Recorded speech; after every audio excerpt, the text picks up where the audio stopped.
Bertemu kembali dengan Bu Arnis, belajar matematika mantul, mantap, betul. Kali ini kita akan membahas kembali tentang garis dan sudut dalam persiapan kalian untuk penilaian harian garis dan sudut. Silakan simak penjelasannya. Tidak lupa Ibu mengingatkan untuk menjaga protokol kesehatan 5M. Semoga kita selalu diberikan kesehatannya dalam menjalankan kehidupan sehari-hari kita. Oke, kompetensi dasar 3.10 menganalisis hubungan antara sudut sebagai akibat dari dua garis sejajar yang dipotong oleh garis transversal, dan juga untuk 4.10 menyelesaikan masalah yang berkaitan dengan hubungan antar sudut sebagai akibat dari dua garis yang dipotong oleh garis transversal. Tujuan pembelajarannya yaitu melalui review pembahasan contoh soal, peserta didik dapat menjawab pertanyaan pada kegiatan penilaian harian garis dan sudut dengan baik, jujur, dan teliti. Kita masuk ke pembahasan garis, hubungan titik dan garis serta bidang, yaitu kalian bisa ingat ada 3 hal. Yang pertama adalah hubungan titik dengan garis, yaitu seperti contoh bagian A, titik A pada garis L. Kemudian titik B di luar garis, yaitu titik B-nya itu ada di luar garis M. Dan yang ketiga adalah titik A dan B pada garis L. Kemudian yang kedua, hubungan titik dengan bidang. Titik pada bidang alfa, titik di luar bidang beta, dan ada 2 titik yang berada pada bidang beta atau sama-sama dalam satu bidang. Sedangkan untuk yang ketiga, hubungan garis dengan bidang, bisa kalian ingat garis pada bidang. Kemudian yang kedua, garis di luar bidang. Dan yang ketiga adalah garis menembus bidang atau memotong bidang. Kemudian untuk bagian kedua tentang garis, yaitu adalah tentang kedudukan garis atau kedudukan dua garis. Yang bisa kalian ingat adalah garis yang saling sejajar, yaitu garis yang memiliki jarak yang sama dengan jarak yang lain, dan garis ini tidak akan bertemu ya. Oke, kemudian yang kedua adalah garis yang berhimpit ya. Kalau kamu lihat, perhatikan ada 2 garis ya, I dan J. Itu kalau berhimpit garisnya jadi satu terlihatnya ya. Kemudian yang C adalah saling berpotongan. Ya, di sini ada garis M dan M. Kalau berpotongan itu garisnya ketemu, ya. Atau bisa juga gambar yang satu lagi adalah garis berpotongan secara tegak lurus. Jadi terbentuk sudut 90 derajat. Kemudian bagian yang ketiga tentang garis, membagi garis menjadi beberapa garis sama panjang, ya. Untuk membagi garis AB misalnya menjadi 3 bagian sama panjang, maka nanti bisa kalian membagi juga secara otomatis terbentuk AM juga sama, ukurannya 5 bagian sama panjang. Mana yang garis yang sama panjang? Yaitu adalah AP1, yaitu sama dengan P1Q1, sama dengan Q1R1, sama dengan R1S1 dan S1B1. Ya, jadi sama panjang nih ya. Kelima bagian garis ini. Oke, baik. Nah, ini contoh soalnya, perhatikan baik-baik ya. Perhatikan gambar di samping atau di bawah ini gambarnya. Tentukan nilai X. Nah, X-nya itu kalian bisa lihat ada 2 ruas ya. Ada 2 segmen ya. Kemudian yang diketahui lagi adalah PB 3,6 cm, AQ 2 cm, dan QM 3 cm. Maka di sini bisa kita bandingkan AP banding PB sama dengan AQ banding QM. AP itu adalah X, PB adalah 3,6, dan AQ 2 dan QM adalah 3. Jadi kita kalikan saja X kali 3. Kemudian 3,6 kali 2, yaitu X kali 3 3X, 3,6 kali 2 7,2, maka X sama dengan 7,2 dibagi 3. Hasilnya adalah 2,4. Maka ya X ya panjang X atau nilai X itu adalah 2,4 cm. Oke, baik, kita bahas tentang bagian sudut. Yang pertama adalah pengertian sudut, ya, sudut yang terbentuk oleh dua sinar garis. Ingat ya, sudut itu terbentuk oleh dua sinar garis. Mana sinar garis? Kalau di sini kita lihat adalah sinar garisnya adalah PA dan PB. Terbentuk sudut, sudutnya yang mana? Bisa kita sebut dengan alfa, sudut alfa, atau bisa kita sebut lagi dengan sudut APB, ya, atau bisa kita sebut dengan sudut P, ya, atau titik sudut P.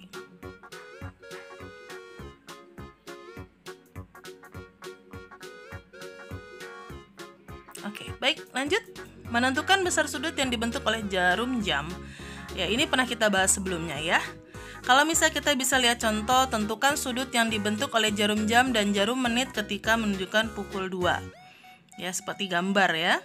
Nah, maka kita bisa lihat caranya itu adalah kita ingat satu putaran penuh itu adalah 360 derajat. Ya, sedangkan pada bagian jarum jam yang menunjukkan jam 2 ini adalah 1/6 putaran penuh. Maka bisa kita tentukan besar sudutnya adalah 1/6 kali 360 derajat. Maka besar sudut pada pukul 02.00 adalah 60 derajat. Atau bisa kita simpulkan ya, biar mempermudah. Kamu bagi keseluruhan besar sudut ya, satu putaran itu 360 dibagi dengan 12 jam ya, yaitu adalah 30 derajat. Maksudnya apa? Nah, setiap jarak angka antara jam tersebut adalah besarnya 30 derajat. Jadi kalau misalnya jam 2.00 ada dua jarak ya, 12 ke 1 dengan 1 ke 2. Maka tinggal kamu kalikan saja 2 kali 30 sama dengan 60 derajat. Oke, kita lanjutkan. Ini tadi sudah pengertian sudut. Menentukan besar sudut dibentuk oleh jarum jam. Kemudian penamaan sudut. Nah, ini kalian jangan sampai lupa ya. Penamaan sudut itu bisa digunakan, boleh pakai satu huruf. Kalau satu huruf pakai huruf besar nulisnya ya. Yaitu adalah cara penyebutannya adalah yang merupakan titik sudutnya ya. Yaitu kalau di sini digambar adalah titik B. Sedangkan bisa juga dengan 3 buah huruf atau 3 huruf, yaitu dengan menyebutkan huruf keduanya itu adalah titik sudutnya, yaitu adalah sudut ABC atau sudut CBA. Oke, sekarang kita masuk ke ukuran dan jenis-jenis sudut. Ya, ini sudah pernah dibahas dulu waktu SD ya, mudah-mudahan masih ingat nih. Ya, kalau untuk ukuran dan jenis sudut, di sini bisa kita lihat yang pertama adalah sudut lancip ya, 0 derajat ya hingga 90 derajat. Kemudian sudut lurus itu 180 derajat, sedangkan sudut tumpul itu antara 90 dan 180. Dan yang keempat adalah sudut siku-siku yang besarnya 90 derajat. Nah, untuk jenis-jenis sudutnya bisa kalian lihat di sini adalah sudut siku-sikunya itu adalah 90 derajat. Sudut lancip itu sudut antara 0 dan 90 derajat. Sudut tumpul ukuran sudutnya antara 90 derajat dan 180 derajat. Sudut lurus ukuran sudutnya 180 derajat. Dan sudut refleks ya, ukuran sudutnya antara 180 derajat dan 360 derajat. Oke, ini ada bagian yang cukup menarik ya, karena kalian harus bisa mengingat untuk sifat sudut jika dua garis sejajar dipotong oleh garis transversal. Ya, ada beberapa macam sifat sudut di sini. Kalau kamu perhatikan baik-baik, kalau ada dua garis sejajar dipotong oleh garis transversal akan terbentuk 8 buah sudut. Ya. Kalau bisa kalian perhatikan baik-baik, di sini ada sifat-sifat sudutnya, diantaranya adalah yang sudut sehadap. Nah, sudut sehadap itu sudut yang menghadapnya sama ya, seperti sudut 1 dan sudut 5, itu yang warna hijau. Sudut 3 dan sudut 7, yaitu yang warna merah ya. Sudut 2 dan sudut 6 yang warna biru, dan sudut 4 dan 8 yang warna kuning. Yaitu sudut sehadap yang menghadapnya sama. Sedangkan sudut berseberangan ada dua macam, kalau ada dalam berseberangan dan luar berseberangan. Kalau dalam berseberangan berarti kalau dalam posisinya berada di antara dua garis yang sejajar tadi, yaitu adalah sudut dalam berseberangan sudut 3 dan sudut 6, sudut 4 dan sudut 5. Sedangkan luar berseberangannya itu adalah sudut 1 dan sudut 8, sudut 2 dan sudut 7. Nah, kebalikan dari sudut berseberangan tadi, kalau tadi berseberangan menyeberang ya, menyeberang garis transversal tadi. Nah, sekarang kalau sepihak tidak. Ya, tetap ada dalam sepihak dan luar sepihak. Dalam sepihaknya itu adalah sudut 3 dengan sudut 7. Oh, maaf, sudut 3 dan sudut 5 ya. Oke. Sudut 3 dan sudut 5 dan sudut 4 dan sudut 6. Sedangkan luar sepihak sudut 7 dan sudut 1, sudut 2 dan sudut 8. Ya, itu untuk sifat sudut jika dua garis sejajar dipotong garis transversal. Oke, ini sudah tadi ukuran dan jenis sudut. Oke, yang ini yang barusan kita bahas. Nah, yang keenam ini adalah hubungan antar sudut. Ya, bisa kalian ingat ya. Hubungannya itu yang pertama adalah berpenyiku. Ya. Apa itu sudut berpenyiku? Yang kamu ingat adalah sudut 90 derajat ya, sudut siku-siku. Sudut berpenyiku adalah jumlah dua sudut yang saling berpenyiku atau berkomplement adalah 90 derajat. Ya. Jadi jika dijumlahkan sudut-sudut yang ada pada sudut berpenyiku ini adalah jumlahnya 90 derajat. Kemudian yang kedua adalah sudut berpelurus. Ya, ingat saja sudut lurus, yaitu adalah sudut 180 derajat. Apa itu sudut berpelurus? Jumlah sudut-sudut berpelurus yaitu adalah sama dengan 180 derajat atau bersuplemen. Nah, yang ketiga yang tidak kalah pentingnya juga yang harus kamu lihat adalah sudut bertolak belakang ya. Sudut bertolak belakang itu sudut yang ya saling cuek ya, bisa dibilang gitu. Nah, bagaimana besarnya? Besarnya adalah sama besar. Kalau dilihat di gambar, sudut bertolak belakang itu seperti alfa 1 dengan alfa 2. Ya, kemudian beta 1 dengan beta 2. Ya, sudut bertolak belakang yaitu adalah sama besar. Oke, ini tadi sudah. Oke, sekarang contoh soal ya. Hubungan antar sudut, ya, contoh soal yang pertama. Perhatikan gambar di bawah ini. Ini contoh soal ini sudah kita bahas minggu lalu ya. Oke, jika ukuran EBF 6x kurang 2 derajat, ukuran DBE ada 5x tambah 11 derajat, dan ukuran CBD adalah 7x tambah 9 derajat, maka tentukan sudut DBE. Berarti sudut DBE itu sudut yang tengah ya. Maka yang kamu lakukan apa? Yang saya lakukan adalah saya harus mencari nilai variabelnya. Ini tadi sudah. Oke, sip. Nah, ini pembahasannya ya. Karena di sini yang kamu lihat adalah sudut berpenyiku, maka sudut-sudut yang tadi sudah diketahui itu kamu jumlahkan. Ya, yaitu adalah sudut EBF tambah sudut DBE tambah sudut CBD. Sama dengan 90 derajat. Kalian ganti ya, sudut EBF-nya 6x kurang 2 derajat.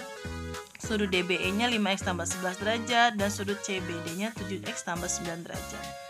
Sama dengan 90 derajat. Oke, kalian bisa hitung yang ada x-nya ya. Kemarin sudah Bu Ani sampaikan, yang ada x-nya kamu jumlahkan. 6x tambah 5x tambah 7x yaitu adalah 18x. Kemudian min 2 tambah 11 tambah 9 18x sama dengan, wah ini masih salah ketik lagi ya, seharusnya 90 derajat ya. Oke, baik. Kemudian pindah ruas ya. 8x sama dengan 90 dikurang 18 sama dengan 72 derajat. Sama dengan 4 derajat. Apa itu 4 derajat? 4 derajat itu adalah nilai X. Sedangkan yang ditanyakan adalah sudut yang di tengah tuh. Sudut DBE 5X tambah 11. Maka X-nya kita ganti dengan 4 ya. Kita substitusikan. Berarti 5 kali 4, 20. 20 tambah 11 yaitu adalah 31. Maka besar sudut DBE adalah 31 derajat. Nah, ini tadi soalnya ya. Oke, sudah cukup jelas. Sekarang soal terakhir ya. Ini yang kamu lihat adalah sudut saling berpelurus ya. Karena ingatnya sudut lurus, kemudian ada sudut-sudutnya lagi di dalamnya. Diketahui sudut ABE 4x derajat, sudut DBE 58 derajat dan sudut CBD 3x tambah 73. Tentukan sudut CBD. Berarti CBD yang mana? CBD yang sebelah kanan ya, CBD. Yaitu 3x tambah 73.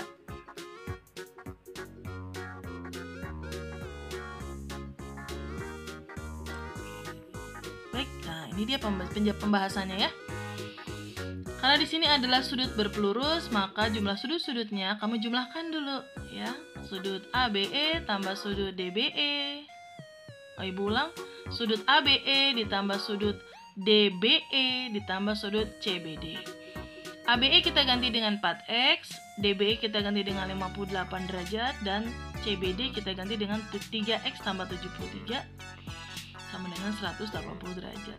Oke, hitung ya, ada x-nya, yaitu adalah 4x tambah 3x, 7x ya. Kemudian 58 tambah 73, 131 sama dengan 180. Kita pindah ruas ya, 7x sama dengan 180 dikurang 131 derajat. Kemudian 7x derajat sama dengan 49 derajat, yaitu hasilnya dari 180 dikurang 131 derajat. X-nya bagaimana? X-nya tinggal dibagi ya, 49 derajat dibagi 7 derajat sama dengan 7 derajat. X-nya sudah ketemu nih, X-nya ada 7 derajat. Sekarang kita ganti ke BCD, yaitu adalah 3x tambah 73. Berarti 3 kali 7 tambah 73, 3 kali 7 21 tambah 73. Maka 21 tambah 73 sama dengan 94 derajat. Oke, baik, demikian penjelasan untuk review hari ini. Kalian bisa mengulang-ulang video atau perhatikan PowerPoint-nya. Semoga bermanfaat. Semoga juga pada penilaian garis dan sudut hari ini bisa berjalan dengan lancar dan hasilnya bisa maksimal. Kurang lebihnya mohon maaf.